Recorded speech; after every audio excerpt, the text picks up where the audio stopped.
চাঁপাইনবাবগঞ্জের কানসাট এলাকায় অবস্থিত কানসাট জমিদার বাড়ি ব্রিটিশ ঔপনিবেশিক আমলের সামাজিক ও প্রশাসনিক ক্ষমতার এক গুরুত্বপূর্ণ নিদর্শন।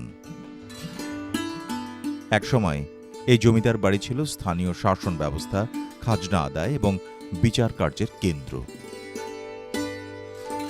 বিশাল আয়তনের প্রাঙ্গণ, উঁচু দালান, খিলানযুক্ত দরজা, প্রশস্ত বারান্দা এবং চারপাশে পুকুর ও বাগান, সব মিলিয়ে জমিদারি জীবনের আভিজাত্য স্পষ্টভাবে ফুটে ওঠে। গ্রামের সাধারণ মানুষ যেমন এখানে বিচার চাইতে আসত, তেমনি উৎসব ও আনন্দ আয়োজনেও জমিদার বাড়ি ছিল কেন্দ্রবিন্দু। অনেক অংশই ভগ্নপ্রায় হলেও এর দেয়াল, দরজা আর স্থাপত্যে লুকিয়ে আছে একসময়কার প্রভাবশালী সমাজ ব্যবস্থার গল্প।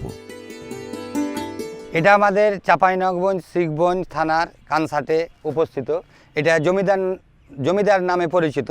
এটা আমাদের প্রধান মালিক ছিল বগুড়া থেকে, এখানে আমাদের স্থানান্তর হয়ে কানসাটে বসবাস করে সুকান্ত রয় চৌধুরী। তিনি যখন ভারত ভাগ হয় তখন তিনি ভারতে বসবাস করেন।